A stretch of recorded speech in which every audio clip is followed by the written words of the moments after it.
I'm rearranging my cards, so if you'll give me just a second. I actually wrote cards this time, and sorry that the writing doesn't look very good because I had to write backwards because, as you can see, like words are backwards. So I wanted you to be able to actually read what I wrote.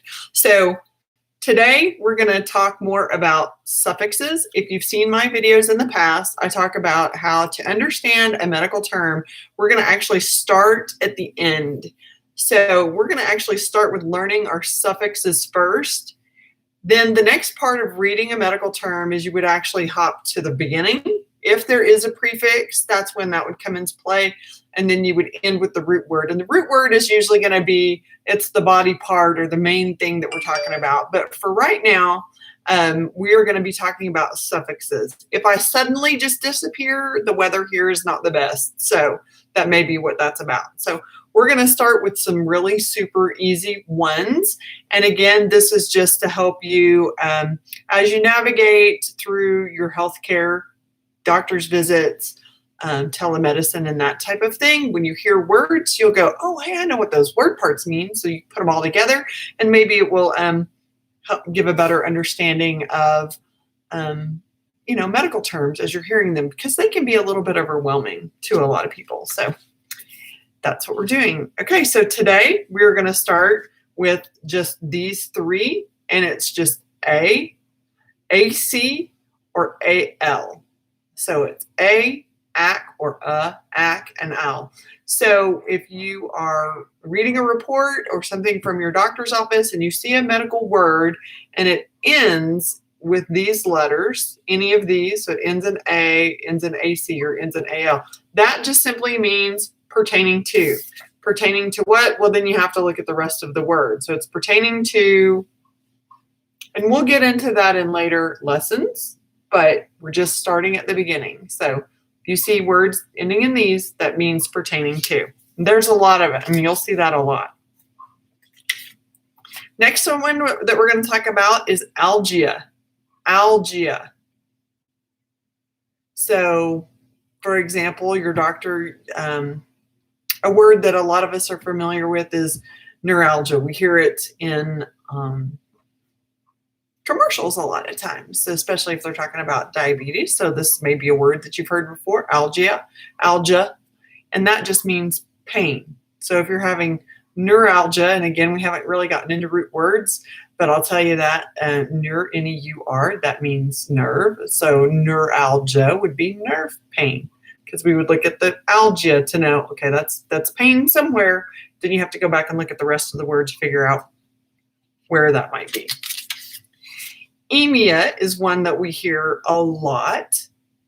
I took my daughter to the doctor and they said she had anemia. I don't really know what that means, but I can look at the end of that word, and if I know that the end of the word, the emia, that means blood, I know that, oh, well, there's something with her blood.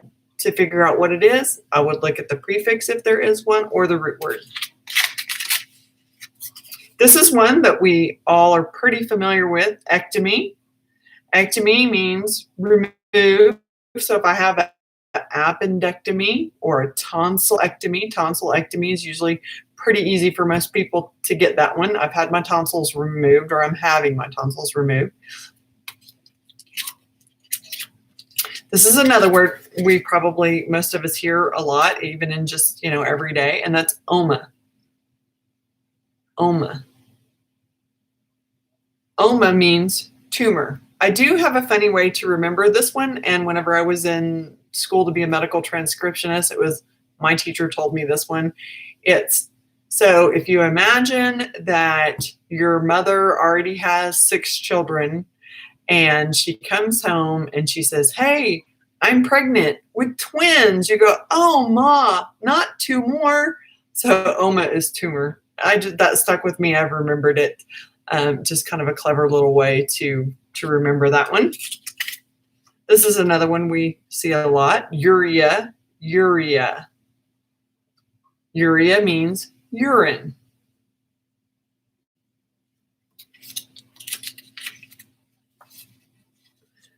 Osis. So you see something and it says osis on it, that simply means abnormal condition. Some of these words sound scarier than they really are. You're like, oh, I have something, osis. That sounds really bad. It really just means abnormal condition. It just means really anything that's out of the ordinary. So on that same line, sclerosis, this is actually a double suffix because you have this part, and then added on to that is the osis. So this is a double suffix. If I accidentally said prefix, I'm wrong. I'm sorry. But osis, I have an abnormal condition. This is also still a suffix, and which means hardening. The sclero. So if you see anything with sclere, that means hardening. So, for example, scleroderma is one that was pretty publicized a few years ago because there was a pretty famous actor whose sister had scleroderma, and so that's hardening. So derma, which we haven't gotten into root words yet, but derma, most of us know derma, dermis, epidermis, that's your skin. So she had hardening of the skin. So sclerosis is you can have sclerosis in a lot of places. I was just using that as an example. And then these last two, I think most of us are pretty familiar with this one because we may refer to our children as this, hyper. Hyper means above or elevated. And then this is one of those that depends on the context in which it's used. But in general, if you can just remember that it's more, it's excessive, it's above, it's elevated. It's a lot. It's more than I need. That's a good one. And then the opposite of that would be hypo, which means below, low. I'm deficient. I don't have enough. I have a hypo. I hear hypothyroid something. I'm like, well, that means my thyroid isn't as active as it should be. Or I have hyperthyroid. Then that means my thyroid is overly active. So those are some of our suffixes for today. Again, I hope you guys are enjoying things. Please feel free to ask questions. If there's topics that you would like me to cover later on down the road, I'm more than happy to do that for you. Yeah, so just stay safe, wash your hands, don't touch your face. Lots of things are opening up right now, and there's a lot of controversy about, wear a mask or don't wear a mask. However you land on that. Some places it's just simply required, and some places it's not. Some places are opening. Some people feel like it's too soon. Use your best judgment. Do what's best for you. If you're not ready to go out, then keep staying home, and that's okay. For people who are going out, they're needing to go out, that's okay. Just be safe.